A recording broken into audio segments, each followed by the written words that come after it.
பெண்களும் பார்த்தீங்கன்னா மாங்காயில பெருமாங்காய் சாப்பிட்டா அது பிடிப்பு சோதான், அது ஒரிஜினல். அதை என்னென்ன தடவை சாப்பிட்றேன், மிளகாத்தூள் உப்பு போட்டு தடவை சாப்பிட்றாங்க இல்லையா, ஒண்ணுமில்ல வெளியே பிஞ்சு விற்கிறாங்க. அது அப்படியே வெளியே பிஞ்சா சாப்பிட்டீங்கன்னா இயற்கை. அதை என்ன பண்றாங்க, இந்த பெண்களுக்கு ஏன் புற்றுநோய் வர்றது காரணம், தம் அடிக்கிறாங்களா, தண்ணி அடிக்கிறாங்களா, இல்ல அப்படியே ஏன் புற்றுநோய் வருது, கார சுவையா படிப்படியா குறைச்சிட்டு வரணும். சிலர்ல பாத்தீங்கன்னா 3 சுவை தொடவே மாட்டாங்க, உப்பு புளி காரத்தை தொட மாட்டாங்க. அப்ப நாம எதை சாப்பிட்ற மாதிரிங்க, எது வேண்டான்னு அவங்க ஒதுக்கணும், நல்லவங்களா ஒதுக்குறத அதை நம்ம நல்லதுன்னு நினைச்சு சாப்பிட்டுட்டு இருக்கோம். இந்தியா முழுக்க பொதுவா காமனா இருக்கக்கூடிய நோய் என்னன்னாக்கா அந்த சர்க்கரை நோய். இந்தியாவெல்லாம் பிறப்பிடமேன்றாங்க அந்த நோய்க்கு.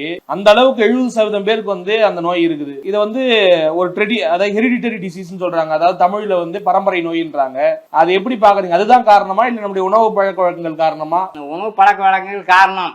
நான் சொல்றேன்னா அறிவாளியாரு, புத்திசாலியாரு, பலசாலியாரு, இது 3 வேணும்னா அத்தனை சக்தினா தமிழுக்குள்ள இயற்கைக்குள்ள வரணும். இறைவன் மருத்துவத்துல ரகசியம் இருக்கு. சித்தர்கள் சில மூலிகை சொன்னாங்க, அந்த காலத்து மக்களுக்கு மூலிகை ஏத்துக்குச்சு. ஏன்னா அது சுத்த தேகமா இருந்துச்சு. இப்ப எல்லாம் கழிவு தேகமா, கழிவு உணவு, கழிவு தேகம். இப்ப இருக்கிறதுலே பெரிய பிரச்சனை என்னன்னா, உடல்நிலை ஒரு பிரச்சனைனாலும் மனநிலைங்கிறது தான் பெரும்பாடா இருக்குது. டெய்லி ஏதாவது ஸ்ட்ரெஸ் பிரஷர் இருக்குது இல்லையா, அதுக்கு என்ன தீர்வு? ஏதாவது மந்திரம் வச்சிருக்கீங்களா? மந்திரத்தை வச்சுக்கிட்டா சரி செய்ய முடியாது. மந்திரம் கால் மதி முக்கால் தான். மனசை அளவாய விடக்கூடாது.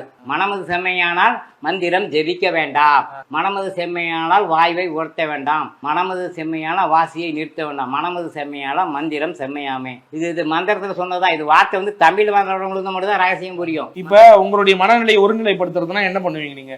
ஏதாவது ஆசனம் பண்ணுவீங்களா? ஏதாவது வித்தியாசமா ஏதாவது பண்ணி கட்டுக்குள்ள கொண்டு வரதுனா என்ன பண்ணுவீங்க? எல்லாத்தையும் அலை பாய்ஞ்சுக்கிட்டே இருக்கு மனசு, ஏதோ ஒரு பிரச்சனை நினைச்சு ஓடிக்கிட்டே இருக்குண்ணா. இப்ப என்னைய காசு யாராவது என்னைய இப்ப காப்பி ஒரு 50 ரூபா தரலன்னு சொல்லி ஏமாத்தி போயிட்டான்னு வச்சுக்க, நாளா நைட்லாம் வயிறு எறிவேன். கண்டிப்பா நான் எரியவே மாட்டேன். அடப்பா, என்னோட பாவத்தை சொன்னதுப்பா. அப்பா எனக்கு ஏதோ பாவம் ஓட்டி இருந்தது, தப்பிச்சுட்டுண்டா, அந்த பாவத்தை அவன் சுமந்துட்டு போறான், அப்படி சந்தோஷப்பட்டுருவேன். நேர்மறையா சிந்திக்கிறது, நேர்மறையா பாசிட்டிவ். இப்ப எனக்குலாம் கவலை வந்துச்சுன்னா, பழைய அந்த காலத்து கவலையோ பிரச்சனை வந்துச்சுன்னா என்ன பண்ணுவேன், சட்டி சுட்டதாடா கை விட்டதான்னு எங்க காலத்து எம்ஜிஆர் சிவாஜி படம் தான் இருந்துச்சு. அப்படி பட மாட்டேன். என்னதான் நடக்கட்டுமே எப்படின்னா பாசிட்டிவ். நீங்க வாழ்க்கையில் எல்லாமே பாசிட்டிவ் எடுத்துக்கீங்க. ஏன்னா ஆசை இல்லாதனாலதான் இத்தனை துன்பம் வருது. இப்ப நான் சொன்னா 3 ஆசையா, அந்த 3 ஆசையை விட்டுட்டாத்தா உங்களுக்கு இறை நிறைய கிடைக்கும். அப்பதான் கிடைக்கும். நானே இப்ப நிறைய ஆசைப்படுதுன்னு வச்சுங்க, எனக்கு இந்த திருமணத்தெல்லாம் உள்ளூர் கிடைச்சிருக்காது. நீ எத்தனை வயசு வாழணும், எத்தனை வயசு ஆகணும், முட்டை பிறந்தது 300 நாள், இட்டது தாண்டில ஏதேனும் ஏழைகால், பட்டது பாரணம், கெட்டது 70, கேடு அறியணும், கடைசி 70க்குள்ள உங்களுக்கு ரிசல்ட் கொடுத்துருவாரு அப்படிங்கிறாரு. 100 வயசு வாழ்றதுக்கு, 1000 வருஷத்துக்கு வாழ்றதுக்குலாம், கோடி வருஷத்துக்கு வாழ்றதுக்குலாம் பிளானிங் இருக்கு. நாம என்ன, பிறத்தல், காத்தல், அழித்தல், இது 3 தான் தெரியுது. அதாவது அருளல் மறைத்தல்னு இருக்கு. இந்த அருளல் மறைத்தல் தான் என்னன்னா இந்த மறை ரகசியத்தில் தான் இருக்கு. அது இப்ப நம்ம கோயில் போறோம், பக்தி மார்க்கத்தை போறோம், சாமி கும்பிட்டு வந்துடுறாங்க. அவங்க சாமி அவங்க கும்பிடுறாங்க, அது எதையும் சொல்ல. அதுக்கு மேல ஞான மார்க்கம்னு ஒண்ணு இருக்கு, அது உயர் ஞான கல்வின்னு இருக்கு. நம்ம உலக அறிவு கல்வி வேற. உலக அறிவு கல்விக்கு இவ்வளவு பணத்தை கூட்டி செலவு செய்யறீங்களே, உயர் ஞான கல்வியில கத்துக்கணும்னா